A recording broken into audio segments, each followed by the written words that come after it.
புதியகம் நேயர்கள் அனைவருக்கும் இனிய தமிழ் புத்தாண்டு நல்வாழ்த்துக்கள். நான் தான் உங்க கிருஷ்ணா. இது உங்க குறும்பட திருவிழா ஷோ.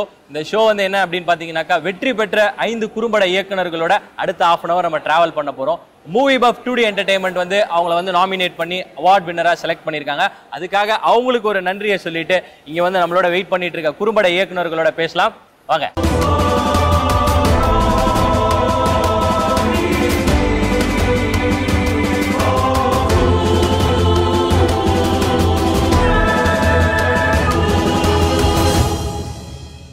எல்லாருக்கும் வணக்கம். வணக்கம் வணக்கம். உங்க எல்லாருக்கும் ஒன்ஸ் அகைன் இனிய தமிழ் புத்தாண்டு நல்வாழ்த்துக்கள். தமிழ் புத்தாண்டு வாழ்த்துக்கள். எப்படி ஃபீல் பண்றீங்க? இந்த மொமெண்ட் எப்படி இருக்கு உங்க எல்லாருக்கும்? பெரிய விஷயம் சாதிச்ச மாதிரி இருக்கு. ஏன்னா இன்னைக்கு வந்து தியேட்டர்ஸ்ல வந்து படம் வந்து ரிலீஸ் பண்றது எவ்வளவு பெரிய கஷ்டமா இருக்கு. பட் தமிழ்நாடு முழுக்க 150 தியேட்டர்ல வந்து movie buff and 2D production வந்து உங்க படங்களை வந்து ரிலீஸ் பண்ணியிருக்காங்க, உங்க குறும்படங்களை. ஸோ ரொம்ப ஹாப்பியா இருப்பீங்க அப்படின்னு பார்த்தா ஹாப்பியா இருக்கேன் அப்படின்றீங்களா? ஹாப்பியா இருக்கேன், ரொம்ப ஹாப்பியா இருக்கு. சொல்லுங்க. சூப்பரா இருக்குங்க, சூப்பரா இருக்கு. என்னன்னா ஃப்ரெண்ட்ஸ் அண்ட் ஃபேமிலி மட்டுமே பார்த்துக்கிட்டு இருப்பாங்க ஷார்ட் ஃபிலிம்ஸ் பண்ணால். பட் இப்போ அந்த பேரியரை பிரேக் பண்ணி ஒரு wider audience, mainstream mass ஆடியன்ஸ்க்கு எடுத்துகிட்டு போகிறதுன்றது வந்து எல்லாராலையுமே பண்ண முடியாது. Movie buff and 2D entertainment அவங்களோட நெட்வொர்க்கை யூஸ் பண்ணி யங்ஸ்டர்ஸ்க்கு வந்து இந்த ஆப்பர்ச்சுனிட்டி கொடுக்குறதுன்றது ரொம்ப பெரிய விஷயம். இட் வில் பிரேக் பேரியர்ஸ்ன்னு தான் நான் நினைக்கிறேன். ரொம்ப சந்தோஷமாக தான் இருக்குது. இந்த மாதிரி ஒரு மொமெண்ட்டுக்காக தான் எல்லா ஒரு ஷார்ட் ஃபிலிம் மேக்கரும் ஃபியூச்சர் போகிற எல்லா டேரக்டருமே வெயிட் பண்ணிகிட்டு இருப்பாங்க. நம்ம ஸ்க்ரீனில் வந்து நம்ம படம் ஓடணும் அப்படின்றது. ஸோ அது நீ நடந்துகிட்டு இருக்கு. ரொம்ப ஹாப்பியாக இருக்குது. நானும் சரி, என் டீமும் சரி, என்ன நம்பி இருக்கவங்க எல்லாருமே இப்போ ரொம்ப ஹாப்பியாக இருக்காங்கன்னு நினைக்கிறேன். எந்த தியேட்டரில் போய் நீங்கள் படம் பார்த்தீங்க? ரெஸ்பான்ஸ் எப்படி இருந்தது? நான் பெலாசோவில் பார்த்தேன், ஈகாவில் பார்த்தேன், மதுரையில் மணியம்பாலாவில் பார்த்தேன். ஸோ கோயம்புத்தூரில் என் ஃப்ரெண்ட்ஸ் எல்லாம் பார்த்தாங்க. எல்லாருமே வந்து நின்று பார்க்குறாங்க. ஒரு செகண்ட் வந்து அவங்கள படம் நிற்க வைக்குது. கடைசி கிளாப் பண்ணுறாங்க, அங்கங்கே கிளாப் பண்ணுறாங்க. 2-3 பேர் எடுத்து மெசேஜ் ஓட் பண்ணுறாங்க. ஸோ ஒரு பெரிய ஸ்க்ரீனில் வந்து அவங்க வேறு படம் பார்க்க வந்திருந்தாலும் அந்த இன்டர்வல் டைம் வந்து அவங்க ரிலாக்ஸ் பண்ணுறதுக்கான டைம் தான். பட் அந்த டைமில் ஒரு படம் பார்த்துட்டு அவங்க ரெஸ்பாண்ட் பண்ணுறது வந்து நிறைய ஃபேஸ்புக்கில் எனக்கு மெசேஜ் வந்துச்சு, உங்கள் படம் நான் தியேட்டரில் பார்த்தேன் அப்படின்லாம் சொல்கிறாங்க. அதெல்லாம் ஒரு கனவு மாதிரி ரொம்ப சந்தோஷமாக தான் இருக்குது. ஷார்ட் ஃபிலிம்ஸ்னாலே யூடியூப் அப்படின்ற ஒரு அதான் இருக்கும். ஆமாம், அந்த ஒரு பிளாட்ஃபார்ம் தான் இருக்கும். அங்கே ரீச்சுக்காக தான் பார்த்துட்டு இருப்போம். ஸோ அங்கே ஒரு ஆடியன்ஸ்னு பார்த்தீங்கன்னா மேக்ஸிமம் ஒரு 1 lakh 2 lakhs அப்படி போவோம். ரொம்ப நல்லா இருந்ததுன்னா 1 million போவோம். ஆனால் இப்படி தியேட்டர்னு வரும்போது வந்து 6 கோடி மக்களும் பார்த்துருக்காங்க. அந்த ஒரு நினைப்பு இருக்கும்போது ரொம்ப சந்தோஷமாக இருக்கும். அண்ட் இட் ஹேப்பன்ஸ் லைக் ஒரே பாயிண்டில் வந்து ஒரு 1000 பேர் பார்க்குறாங்க. அண்ட் அவங்க கொடுக்குற சந்தோஷம், ஐ மீன் ஒரு கிளாப்ஸ் அண்ட் விசில்ஸ் தான் வந்து உச்சக்கட்ட போதைன்னு நினைக்கிறேன். ஃபேமிலி ஆடியன்ஸு, ஒரு அம்மா பார்க்குறதோ, ஒரு அப்பா பார்க்குறதோ, ஒரு 50 வயசு பார்த்துட்டு 50 வயசு பர்சன் பார்த்துட்டு சிரிக்கிறது, அதை எக்ஸ்பீரியன்ஸ் பண்ணும்போது இட் இஸ் சம்வாட் டிஃப்ரெண்ட். குழந்தைங்க. ஸோ இந்த பிளாட்ஃபார்ம் எங்களுக்கு இதுதான் ஃபர்ஸ்ட் டைம். இந்த நாள் இனிய நாள் உங்களுடைய படம் இல்லையா? உங்களுடைய வியூ எப்படி இருக்கு? ஆக்சுவலி அதான் இப்போ இவங்க எல்லாம் சொன்னது தான். ஒரு பெரிய ஸ்க்ரீனில் வந்து இது வரைக்கும் எங்களோட படம் எதுவுமே நாங்கள் பார்த்தது இல்லை. மிஞ்சி போனோம் ஒரு சின்ன ப்ரிவ்யூ தேட்டரில் ரிலீஸ் பண்ணி அந்த மாதிரி தான் நாங்கள் பார்த்துருக்கோம். ஒரு 70mm ஸ்க்ரீனில் வந்து நம்ம எடுத்த ஒரு படம் வருது அப்படின்னும் போது பயங்கர எக்ஸைட்டடாக இருக்கும். அது மட்டும் இல்லாமல் இப்போ ஒரு பெரிய படம் வருது அப்படின்னா, நான் கவன் படம் வரும்போது போய் பார்த்துருந்தேன். மொத்த தேட்டரும் ஃபுல்லாக இருந்தது. இன்டர்வெல்லில் எனக்கு அதுலேருந்து ஒரு 80% க்ரௌடு உட்காந்தாங்க. 80% க்ரௌட் நம்ம படம் பார்க்குறதுக்கு உட்காந்துருக்காங்கப்பா அப்படின்றதே ஒரு சந்தோஷமான விஷயமா இருக்குது. சொல்லுங்க பிரதர், உங்கள் பேர் என்ன? பரணி கிருஷ்ணா. நாங்கள் என்னங்க சார் உங்கள் சட்டம் பண்ணியிருக்கோம். என்னங்க சார் உங்கள் சட்டம்? எங்களோட மெயின் ஐடியாவே வந்து ஒரு சோஷியல் காஸாக தான் இருந்தது. ஸோ கடைசியில் அவங்க ஷார்ட் லிஸ்ட் பண்ணி ஃபைலை ஒன்று செலக்ட் பண்ணும்போது எங்களோடது ஒன்று வரும்போது ஒரு சோஷியல் காஸ்க்காக நம்ம ஒன்று பண்ணியிருக்கோம். நிறைய பேர்த்தோட ஒரு ஆதங்கத்தை சொல்லியிருக்கோம். அதுக்காக ஒரு சேஞ்ச் வரும், அதுக்கான ஒரு டூலாக இருந்திருக்கும்னு நினைக்கும் போது ஹாப்பியாக இருக்குது. என் பேர் ரிஷ்வந்த் குமார். நட்டுதேவோட சகலதேவோட திங்க் அண்ட் இங்க். இந்த படம் எப்படின்னா, நிறையா படத்தில் ஷார்ட் ஃபிலிம் மாதிரிலாம் எதுவுமே இல்லாமல் ஒரு புதுசாக ரியாலிட்டி என்ன நடக்குது எல்லாருமே பண்ணிட்டு இருக்க மாதிரி தான். என் பேர் விக்னேஷ். நான் இவளுக்கு டைரக்டர் விஜய் கணபதியோட ஃப்ரெண்டு. ஸ்ரீ விஜய் கணபதியோட ஃப்ரெண்டு. ஸோ பேசிக்காக வந்து எல்லா ஃபிலிம் மேக்கர்ஸுமே எக்ஸ்பெக்ட் பண்ணுறது அவங்களோட ப்ரமோஷன்ஸ் தான். ஸோ அந்த விதத்தில் இந்த 5 பேருக்குமே வந்து ஒரு நல்ல க்ரெடிட்டும் அவங்களோட ப்ரமோஷன்ஸும் வந்து கிடச்சிருக்குங்கும் போது ரொம்ப ஹாப்பியாக இருக்குது பார்க்கும்போது. ஸோ இது வந்து மற்ற ஃபிலிம் மேக்கர்ஸ்க்கும் ஒரு பாசிட்டிவான வைப் கொடுக்கும் அப்படின்னு நினைக்கிறேன். கான்செப்ட்லாம் ஓகே, யார் பண்ணுவா, நமக்கு வந்து யார் இன்வெஸ்ட் பண்ணுவா அப்படிங்கும்போது ஸோ ஃப்ரெண்ட்ஸ் அவங்கக்கிட்ட கேட்டு யார் யாரெல்லாம் எங்களுக்கு ஓசியில் பண்ணி கொடுப்பாங்க அவங்க காலெல்லாம் விழுந்து ஸோ ஃபைனலாக முடித்தோம். அவன் மட்டும் இல்லை, மற்ற எல்லா ஃபிலிம் மேக்கர்ஸும் வந்து ஸ்ட்ரகிள் பண்ணி தான் பண்ணியிருக்காங்க. ஸோ அவங்க எல்லாரையும் பார்க்கும்போது ஹாப்பியாக இருக்குது. All the best. உங்கள் படம் எல்லாமே சீக்கிரமாக ஃபீச்சர் ஃபிலிமாக பார்க்க ஆசைப்பட்றோம். தேங்க்யூ. Thanks a lot. கண்டிப்பாக அவருடைய ப்ரேயர் வந்து உங்கள் எல்லாருக்கும் இருக்கும். உங்களுடைய ப்ராஜெக்ட்ஸ், இனி வர ப்ராஜெக்ட்ஸ் எல்லாமே ஃபியூச்சர் ஃபிலிமாக ட்ரை பண்ணணும், கண்டிப்பாக வெற்றி பெறணும் அப்படின்னு அவர் மட்டும் இல்லை, எங்கள் டீம் சார்பாக நாங்கள் விஷஸ் சொல்கிறோம். சொல்லுங்கள், உங்கள் படத்தை வந்து இவ்வளோ திரையரங்குகளில் வந்து ரிலீஸ் ஆகிருக்கு, எந்த டிரெக்டர் உங்களை தேடி கால் பண்ணி உங்கள் படம் பார்த்தேன் நல்லா இருந்தது அப்படின்னு சொன்ன ஏதாவது ஒரு கால்? இல்லை, என்னோட குரு காக்கா முட்டை படம் எடுத்த மணிகண்டன் சார், அவர் வந்து என்னோடய படத்தை பார்த்துருந்தாரு. பார்த்துட்டு அவர் எப்போதுமே எதுவுமே சொல்ல மாட்டார். படம் பார்த்தாரு, நல்லா இருக்குடா அப்படின்னு சொன்னார். 1 வீக் கழித்து, 1 வீக் இல்லை, ஒரு 1 மந்த் கழித்து ஒரு அவார்டு வாங்கியிருந்தேன். அந்த அவார்டு எடுத்துகிட்டு போய் கொடுத்த உடனே பரவாயில்ல, ரொம்ப லேட்டாக கொடுத்துட்டாங்க போல் அப்படின்ற மாதிரி சொன்னார். ஸோ அவர் சீக்கிரம் எக்ஸ்பெக்ட் பண்ணியிருக்காரு அந்த படத்துக்கு அப்படின்ற மாதிரி சொன்னால். அப்போ மூவி பஃபில் செலக்ட் ஆகிருக்குன்னு சொன்னேன். ரொம்ப பெரிய டீம் தான், நல்ல விஷயம், கரெக்டான பிளாட்ஃபார்மில் போய் உட்காந்துருக்க நீ அப்படின்ற மாதிரி சொன்னார். ஸோ அதை விட ஒரு பெரிய விஷயம் எனக்கு கிடைக்குன்றது நான் எதிர்பார்க்கல. என்னுடைய டைரக்டர், என்னோடய குரு சொன்ன அந்த வேர்ட்ஸ் வந்து it is very important for me. So அவர் சொன்னது என்னால் மறக்க முடியாத ஒரு கமெண்ட்டாக நான் பார்க்குறேன். ஓகே. ஸோ பிரதீப், நீங்கள் சொல்லுங்கள் பிரதர். இந்த ப்ராஜெக்ட் பண்ணுறதுக்கு முன்னாடி நிறைய குறும்படங்கள் நீங்கள் எடுத்திருப்பீங்க. நீங்கள் பட்ட அவமானங்கள், இந்த மொமெண்ட்டுக்காக தான் நான் வெயிட் பண்ணேன் அப்படின்ற ஒரு விஷயம் இருக்கும் தெரியுமா?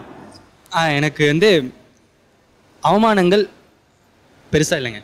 ஆக்சுவலாக நான் வந்து முதல்ல ஒரு செகண்ட் இயர் எண்டில் தான் காலேஜ் படிக்கும் போது ஒரு ஷார்ட் ஃபிலிம் எடுத்தேன்.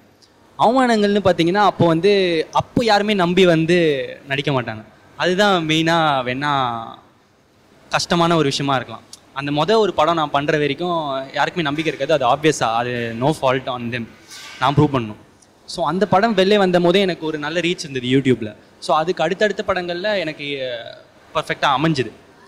அண்ட் அப்படி இருந்தாலும் என்னால் பெரிய படம் பண்ணுறதுன்ற வாய்ப்பு வந்து கிடைக்கல. ஸோ கரெக்டாக இந்த பிளேஸ் வரும்போது தான் எனக்கு இந்த ஆப்பர்ச்சுனிட்டிஸ்லாம் வர மாதிரி எனக்கு ஒரு தெரியுது. ஸோ இதுதான் ஜேர்னி. லைக் ஒரு பெரிய மாஸ் ஆடியன்ஸ்க்கு தான் எப்போவுமே நான் பண்ணோன்னு எதிர்பார்த்து பண்ணது தான் என்னோடய ஷார்ட் ஃபிலிம்ஸ் எல்லாமே. ஃபெஸ்டிவல் அனுப்பணும் அப்படின்ற மேட்டரில் பண்ணதில்ல. ஒரு நிறைய ஆடியன்ஸ் ரீச் பண்ணோம், யூடியூப்னா கூட நிறைய வியூஸ் போனோம், அந்த மாதிரி பண்ண கண்டென்ட் தான். ஸோ அப்படி வரும்போது தேட்டருக்குன்னு வரும்போது எனக்கு இந்த பிளாட்ஃபார்ம் சூப்பராக. உங்களுடைய குருநாதர் யார்? நான் யாரோடையும் ஒர்க் பண்ணலங்க. ஓகே. நான் வந்து ஷார்ட் ஃபிலிம்ஸ் மட்டும் தான் பண்ணிட்டு இருக்கேன். நான் யார்கிட்டையும் அசிஸ்டண்ட்டாக ஒர்க் பண்ணேன். ஓகே. யார்கிட்ட ஒர்க் பண்ணணும்னு நீங்கள் ஆசைப்பட்டிருக்கீங்க? நான் சங்கர் சார்கிட்ட ஒர்க் பண்ணணும்னு ஆசைப்பட்டேன். போயிருக்கேன், வாய்ப்பு கிடைக்கல. ஓகே. நீங்களே இப்போ வந்து ஃபியூச்சர் டைரக்டராக ஆக போகிறீங்க. ஸோ நீங்கள் வந்து யாரை மாதிரி ஒரு ஹீரோவை வச்சு பண்ணணும் அப்படின்னு ஒரு ஐடியா இருக்கும் இல்லையா? அதாவது நீங்கள் வந்து செகண்ட் இயர்லேருந்து ஸ்டார்ட் பண்ணீங்க. பட் எந்த ஒரு டைரக்டருக்கும், அது ஷார்ட் ஃபிலிமாக இருக்கட்டும், ஃபியூச்சர் ஃபிலிமாக இருக்கட்டும், எந்த ஒரு டைரக்டருக்கும் ஒரு ஃபியூச்சர் ப்ராஜெக்ட்னு இருக்கும். என்னுடைய கனவு இந்த ப்ராஜெக்ட் நான் பண்ணணும் அப்படின்னு. அந்த மாதிரி ஒரு ப்ராஜெக்ட் யாரை வச்சு பண்ணணும்னு நீங்கள் ஆசைப்படுறீங்க? எனக்கு விஜய் சேதுபதி சாரோட பண்ணணும்னு ஆசை. விஜய் சேதுபதி? ஆமாம். கதையும் அந்த மாதிரி தான் வச்சுருக்கேன். ஸோ அதுக்கான இது பார்த்துட்டு தான் இருக்கேன். ஐ மீன் அவரை ட்ரை பண்ண அப்ரோச் பண்ணுறதுக்கு ட்ரை பண்ணிட்டு இருக்கேன். அண்ட் அதுக்கப்புறம் பார்த்தீங்கன்னா எஸ்ஜே சூர்யா சார், அதுக்கான ஒரு ஸ்ட்ராங் லீடு இப்போ பிடிச்சிருக்கேன். ஸோ மோஸ்ட்டாக அவங்களோட பண்ணால் எனக்கு சந்தோஷமாக இருக்கும். இந்த நாள் இனிய நாள் அப்படின்ற ஒரு வேர்டு வந்து ரொம்ப காமிக்கலாக இல்லாமல் எல்லாரும் பரிச்சயமான ஒரு பேர். ஸோ இந்த டைட்டில் வைக்கிறப்போ இந்த ஸ்டோரிக்கும் இதுக்கும் சிங்க் ஆகும் அப்படின்னு நீங்கள் ஃபீல் பண்ணீங்களா? இல்லை இந்த படம் வந்து நாமினேட் பண்ணுறப்போ சக்ஸஸ் ஆகும் அப்படின்ற ஒரு ஹோப் இருந்ததா உங்களுக்கு? ஆக்சுவலி சக்ஸஸ் ஆகும் அப்படின்றது எல்லாருமே 100 மார்க் எடுப்போம் தான் எழுதுது. அது ஒரு எனக்கு அந்த மாதிரி ஒரு ஐடியாவே இல்லை. நான் ஆக்சுவலி இந்த படம் நான் இதுக்காக தான் பண்ணேன். பட் ஆனால் இது எந்த அளவுக்கு ரீச் ஆகும் தெரியல. எக்ஸ்பிரிமெண்ட்லாம் பண்ணது தான் இது. ஒரு நரேட்டிவ் பேட்டர்ன் கொஞ்சம் டிஃப்ரெண்ட்டாக இருக்கணும் அப்படின்றதுக்காக தான் பண்ணோம். அது எத்தனை பேருக்கு புரியுன்ற டவுட் எனக்கு இருந்தது. நான் அதை பார்க்கணுன்றதுக்காக தான் பண்ணேன். இந்த படம் பார்த்தா ஆடியன்ஸ்க்கு எந்த அளவுக்கு கன்வே ஆகுது அப்படின்றத பார்க்கணுன்றதுக்காக தான் இந்த படமே பண்ணுது. ஸோ இன்னைக்கு தேட்டரில் பார்க்கும்போது நிறைய பேருக்கு புரியுது. நிறைய பேர் எனக்கு கால் பண்ணி சொன்னாங்க. எனக்கு நான் ஃபஸ்ட்டு இந்த படத்தை 2-3 பேர்கிட்ட காட்டும்போது என்கிட்ட இதெல்லாம் ஆடியன்ஸ்க்கு புரியாது, ஏன் இந்த மாதிரி பண்ணுற, நார்மலாக ஒரு படம் பண்ணு, வின் பண்ணுற மாதிரி ஒரு படம் பண்ணு, இதெல்லாம் எடுத்துக்க மாட்டாங்க அப்படின்னு நிறைய பேர் சொன்னாங்க. சரி, நம்ம இந்த மாதிரி ஒரு ஃப்ரீடம் அதுக்கப்புறம் கிடைக்காது. நாங்கள் இப்போ ஷார்ட் ஃபிலிமில் கிடைக்கிற ஃப்ரீடம் வந்து நாளைக்கு நாங்கள் ஃபீச்சர் ஃபிலிம் பண்ணும்போது கிடைக்கும் கண்டிப்பாக. ஸோ நாங்கள் நிறைய காம்ப்ரமைஸ் பண்ணி தான் பண்ணுற மாதிரி இருக்கும் அப்போ. ஸோ இப்போ தான் அந்த ஃப்ரீடம் இருக்குது. ஸோ அதை யூஸ் பண்ணி பார்ப்போம், ஜெயிக்குதோ இல்லையோ அனுப்புவோம் அப்படின்ற ஒரு ஐடியாவோடு தான் அனுப்புனது. எல்லோரும் பிடிச்சிருக்கு. ஸோ பயங்கர ஹாப்பி. ஓகே பிரதர், இப்போ யூஸ்வலாக வந்து நிறைய டிரெக்டர்ஸ் வந்து ஒரு ப்ராஜெக்ட் பண்ணுறோம் வச்சுக்கோங்களேன், அதை வந்து ரொம்ப இன்டெப்த்தாக ஹோம் ஒர்க் பண்ணுவாங்க, கிரவுண்ட் ஒர்க் பண்ணுவாங்க. இப்போ உங்கள் டைட்டிலுக்கு ஏற்ற மாதிரி சட்டத்தை பிரேக் பண்ணுற மாதிரி ஒரு விஷயங்கள் அதை போய் நீங்கள் வந்து லைவ்லியாக நான் பண்ணி பார்க்கணும் அப்படின்னு சொல்லிட்டு பண்ண ஒரு விஷயமா இந்த கதையை யோசிச்சிங்களா, இல்லை எந்த மாதிரி சூழ்நிலையில் இந்த கதையை நீங்கள் யோசிச்சிங்க? இது எனக்கு உண்மை சம்பவம் தான். ஒரு 2 வருஷம் முன்னாடி நான் ஒரு ஏடிஎம் போகிறப்போ என்னோடய அமௌண்ட் லாக் ஆச்சு. 20,000 அமௌண்ட் லாக் ஆச்சுது. அதை போய் கேட்டப்போ அவங்க 7 நாள் ஆகும் கண்டிப்பாக அப்படின்னு சொன்னாங்க அவங்க. சரி, அப்போ எனக்கு இல்லாட்டி நான் என்ன பண்ணுறது, ஓகே எனக்கு இருக்கிறவன் இல்லாதவன் இல்லாட்டி என்ன பண்ணுறது அப்படின்னு கேட்டது. இதுதான் பேங்க் ரூல்ஸ் அப்படின்னு சொன்னாங்க அவங்க.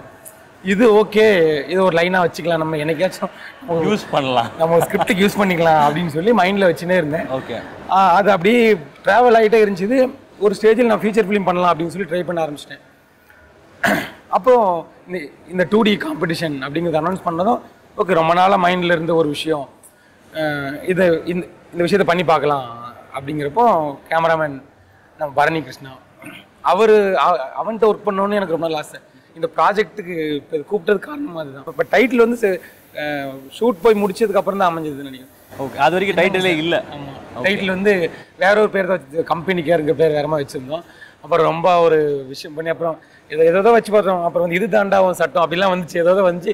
கடைசி என்னங்க சார் உங்கள் சட்டம்ங்கிற ஒரு பேர் அமைஞ்சது. கேரி பேக் யூஸ் பண்ணக்கூடாது அப்படின்னு ஒரு பிளாஸ்டிக் பொருட்கள் யூஸ் பண்ணக்கூடாது ஒரு ரூல்ஸ் போட்டால் கூட அதை வந்து சாதாரண கடைக்காரன் வந்து அவன் அதனால வந்து பாதிக்க வரான், போலீஸ்காரனுக்கு தெரியாமல் விற்கிறான் அவன். ஆனால் வந்து இப்போ டிபார்ட்மெண்ட் ஸ்டோர்லையோ இல்லை வந்து கார்பரேட்டில் இருக்கவங்களோ வைக்கிற ஷாப்பிங் மாலில் என்ன பண்ணுறாங்க, சார் 5 rupees சார்.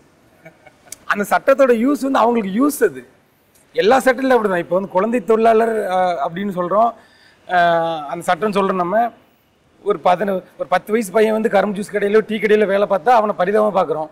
ஆனால் வந்து சாரா பாப்பாவோ இல்லை லக்ஷ்மி மேனோ எடுத்துக்கலாம். நம்ம ஈவன் அவங்க 16 வயசுல தான் அவங்க வந்து நடிக்கணும் தான் நினைக்கிறேன். இப்போ இவங்க நடிக்கிறப்ப நம்ம அதை பரிதாபத்தோடு பார்க்குறது இல்லை. அதுவும் ஒரு குழந்தை, அந்த குழந்தைகள் கண்டிப்பாக வேலை தானே அது. இதுதான் சட்டம். எல்லா இடத்துலையுமே அந்த சட்டம்ங்கிறது ஏழைகளுக்கு ஒன்றாகவும் பணக்காரங்களுக்கு ஒன்றாகவும் தான் எல்லா விஷயத்துலையும் இருக்குது. திங்க் அண்ட் இங்க் அந்த படத்துக்கு வந்து எப்படி நீங்கள் வந்து ப்ரொடக்ஷன் வந்து மேனேஜ் பண்ணீங்க? ஓனாக பண்ணீங்களா இல்லை யார்கிட்ட போய் நீங்கள் கேட்டீங்க? இதுக்கு இந்த மாதிரி விஷயங்களுக்கு எப்படிலாம் நீங்கள் வந்து ஸ்ட்ரகிள் பண்ணீங்க? இப்போ எல்லாருக்குமே லைஃப்பில் அந்த 20s mid-20s ஒரு பார்ட் ஆஃப் லைஃப் வரும். அதில் எப்படி இருக்குன்னா ஒரு ஹோப்பே இல்லாமல் இருப்போம். நம்ம என்னடா எல்லாருக்குமே எல்லாமே ஒர்க் அவுட் ஆகிட்டு இருக்கு, நமக்கு மட்டுமே எதுவும் ஒர்க் அவுட் ஆக மாட்டேங்குது அப்படின்ற மாதிரி நம்ம மேலேயே நம்ம மேலே இருக்க நம்பிக்கை நமக்கே இழக்கிற ஒரு மொமெண்ட் இருக்கும். எல்லாருக்குமே வரும் அது லைஃப்பில். mid-20s வரும். 2011 நான் I was 23-24 எனக்கு அந்த மொமெண்ட் இருந்துச்சு. அப்போ இருக்கும்போது ஃப்ரெண்ட்ஸ் எல்லாருமே உட்காந்து பேசிட்டு இருந்தோம். உட்காந்து பேசிட்டு இருக்கும்போது எல்லாருமே செட்டில் ஆகிட்டாங்க. லைஃப்பில் வந்து ஒரு 20,000 சேலரி 30,000 சேலரியில் உட்காந்துட்டாங்க. அப்போது நான் அந்த ரூம் விட்டு வெளியே வந்துட்டேன். நான் லைக் வந்து என்னடா எல்லாருமே ஒரு மாதிரி வந்து அவங்களோட கெரியர் பற்றி பேசிகிட்டு இருக்காங்க, நமக்கு எதுவுமே இல்லைன்னு நான் வெளியே வந்து நின்றுருக்கும்போது அந்த ஃப்ரெண்ட்ஸ்லேருந்து ஒருத்தர் வந்து வெளியே நின்னார். You are smoking. அப்போ வந்து என்கிட்ட கேட்டாப்புல என்ன மச்சான் தனியாக நின்றுக்கிட்டு இருக்கேன். இல்லைடா ஒரு ஷார்ட் ஃபிலிம் பண்ணணும், காசு இல்லை, பண்ணால் தான் அசிஸ்டன்ட் டேரக்டராக சேர முடியும், இல்லாட்டி சேர்த்துக்க மாட்டாங்க, எவ்வளோ வரும் அப்படின்னு கேட்டார். கேட்டவுடனே 25,000 வரும்னு. அடுத்த நாள் 12 மணிக்கு மதியானம் என் அக்கௌண்ட்டில் 25,000 டெபாசிட் ஆகிடுச்சு. அது பண்ணது ரிஷ்வந்த் தான். ஓ சூப்பர் சூப்பர். எனக்கு தெரியாது ஆக்சுவலாக. பண்ணு மச்சான் படத்தை அப்படின்னு சொன்னான். 1 வீக்கில் ப்ரொடக்ஷன் ஸ்டார்ட் பண்ணி நாங்கள் பண்ணிட்டோம். அன்னிலேருந்து நான் பண்ண 4 ஷார்ட் ஃபிலிமுக்குமே அவன் தான் ப்ரொடியூசர். ஓகே, சொல்லுங்க பிரதர், உங்களை வந்து ரொம்பவே பெரிய இடத்துல வச்சிருக்கு. பிரதர் நான் கூட தனியாக தான் பிரதர் இருக்கேன், என் அக்கௌண்ட் நம்பர் கூட கொடுக்குறேன் பிரதர். அப்படின்ட்டு இல்லை, நம்ம கூட இருக்கவங்களையும் நம்ம வந்து நம்மளுக்கு ஈக்குவலாக இருந்தால் தான் நம்மளுக்கு சந்தோஷம் இருக்கும். ஒருத்தர் வந்து ரொம்ப கம்மியாக இருந்து நம்ம மேலே இருந்து அவங்க வந்து கஷ்டப்படுறத வந்து நம்ம பார்த்துக்கிட்டு அவங்க வந்து நம்மக்கிட்ட சொல்ல முடியாமல் பண்ண முடியாமல் இருக்கும்போது வந்து நம்மளுக்கு ஒரு மாதிரி இருக்கும். நம்ம கஷ்டப்பட்டால் பரவாயில்ல, ஒன்றும் பிரச்சனை இல்லை. ஆனால் அவங்களுக்கு அது தெரியக்கூடாது. ஆனால் அவங்க வளரும்போது நம்மளும் சேர்ந்து வளர பாருங்க, அந்த சந்தோஷம் வந்து ரொம்ப முக்கியமானது. சூப்பருங்க, ரொம்ப இல்லை உண்மையாகவே ரொம்ப ஒரு வித்தியாசமான விஷயமா. அந்த மாதிரி நம்ம பிரதருக்கு தான் வந்து கேமராமேனாக நான் ஒர்க் பண்ணோம் அப்படின்னு ஆசைப்பட்டு அவர் வச்சு ஒர்க் பண்ணேன். இங்கே இந்த இடத்துல வந்து உட்கார வச்சு எங்களை எல்லாத்தையுமே உட்கார வச்சுருக்குங்க. இந்த டேரக்டர்ஸ் எல்லாருக்குமே வந்து ரொம்ப பெருமையாக தான் நினைக்கிறேன். ஷார்ட் ஃபிலிம் ஏன் பண்ணணும்னு உங்களுக்கு தோணுச்சு? இல்லை, நான் வந்து ஃபஸ்ட் பெஞ்ச் ஸ்டூடெண்ட் கிடையாது, லாஸ்ட் பெஞ்ச் ஸ்டூடெண்ட் தான். எனக்கு ஆரம்பத்துலேருந்தே ப்ராக்டிக்கல் நாலேஜ் தான் வந்து ஸ்கூலில் இருந்துமே ஜாஸ்தியாக இருந்துச்சு. தியரி நாலேஜ் ரொம்ப கம்மி. ஸோ நான் டிஎஃப் டெக்கோ இல்லை வேறு எந்த விதமான ஒரு ஃபிலிம் டெக்னாலஜியான கோர்சஸ் முடிச்சுட்டு நான் ஃபிலிம் இண்டஸ்ட்ரிக்குள்ளே வரல. எனக்கு ஃபில்ம் மேக்கிங் மேலே ஆசை வந்துச்சு, டிரெக்ஷன் மேலே ஆசை வந்துச்சே தவிர, பட் எனக்கு என்ன ப்ரொசீஜர் எப்படி பண்ணுறாங்கன்றதை மேக் பண்ணி பார்க்கணுன்ற ஒரு இன்ட்ரெஸ்ட் இருந்துச்சு. ஸோ 2-3 ஷார்ட் ஃபிலிம்ஸ் பண்ணேன். பண்ண அப்புறம் தான் இவ்வளோ தப்பு இருக்குது, இதெல்லாம் இப்படி சரி பண்ணணும், இத்தனை கிராஃப்ட் இருக்குது, இத்தனை கிராஃப்டை கற்றுக்கணும், இப்படி தான் ஸ்க்ரீன் ப்ளே பண்ணணும், பிளாக் ஷீட் போடணும், இது எல்லாமே பண்ணணும் அப்படின்றத ஸ்டெப் பை ஸ்டெப்பாக கற்றுக்கிறதுக்கு உண்டான ஒரு பிளாட்ஃபார்மாக எனக்கு ஷார்ட் ஃபிலிம் இருந்துச்சு. ஸோ அதனால நான் ஷார்ட் ஃபிலிம் பண்ணி ப்ராக்டிக்கல் நாலேஜை கெயின் பண்ணிக்கிட்டேன் நான். எனக்கு நிறையவே இருக்குது அந்த அனுபவம். ஏன்னா அப்பா அம்மா மதுரை, ஸோ நான் இங்கே சென்னை வந்து நான் எம்பிஏ கோயம்புத்தூரில் எம்பிஏ முடிச்சுட்டு இங்கே 3 வருஷம் ஆச்சு. நான் ஃபினான்ஸ் ஸ்டூடெண்ட்டு. ஒரு நாள் பேங்க்கில் போயிட்டு வேலைக்கு சேர்ந்துட்டு கண்ணாடி ரூமில் வேலை பார்க்கணும், உள்ள பணம் என்னணும், அதுதான் எங்கள் அப்பாவோட ஆசையாக இருந்துச்சு. அந்த படத்தில் கண்ணாடி ரூமில் ஒரு ஷாட் வச்சுருக்கீங்க. ஆமாம். ஸோ அது நடக்கவே இல்லை. ஸோ நான் நாளை பின்ன நான் வந்து ஒரு படம் பண்ணி டேரக்டர் ஆனால் கூட அந்த ஆசையை என்னால் நிறைவேற்ற முடியாதுன்னு தான் சொல்லணும். ஸோ அதில் நான் வந்து எங்கள் அப்பாவுக்கு நான் வந்து கண்டிப்பாக ஒரு துரோகம் பண்ணிட்டேன் தான் சொல்லணும். அந்த ஒரு குற்ற உணர்ச்சி இருக்குது. பட் அதில் கிடைக்கிற எங்கள் அப்பாவுக்கு கிடைக்கிற சந்தோஷத்தை விட ஒரு ஃபிலிம் மேக்கராக ஒரு இயக்குனராக என்னால் வந்து இதில் வந்து கொடுக்க முடியுன்ற நம்பிக்கை இன்ன வரைக்கும் இருக்குது. இந்த தமிழ் புத்தாண்டில் வந்து ரொம்பவே அழகாக நிறைய விஷயங்கள் நம்ம வந்து ஷேர் பண்ணிட்டு இருந்தோம்.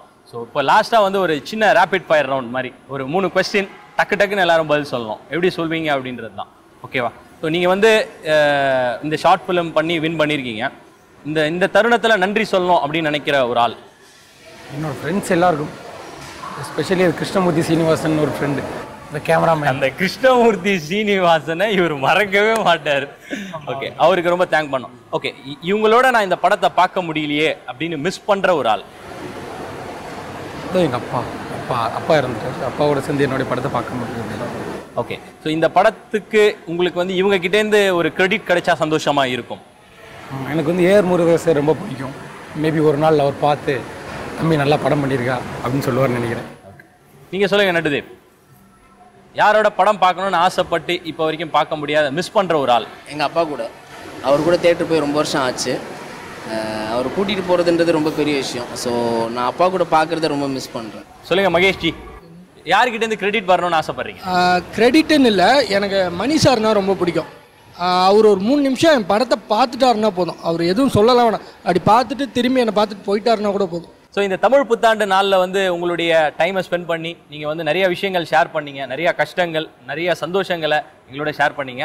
ஸோ இந்த நாளில் வந்து நல்ல நாளாக உங்களுக்கு அமையிறதோட மட்டும் இல்லாமல் இனி வர நாட்கள் எல்லாமே சக்ஸஸ்ஃபுல்லாக அமைஞ்சு ஃபியூச்சர் டைரக்டர்ஸாக நிறைய அவார்ட்ஸ்லாம் வாங்கணும். ஸோ அதுக்கு வந்து எங்கள் புதியுகம் டிவி சார்பாக நாங்கள் உங்கள் எல்லாருக்கும் வந்து நன்றிகளை தெரிவிச்சுக்கிறோம். ஸோ அடுத்த வேற ஒரு நிகழ்ச்சியில் உங்கள் எல்லாரையும் வந்து சந்திக்கிறேன். Until then, it's bye bye from Krishna. இது உங்கள் குறும்பட திருவிழா.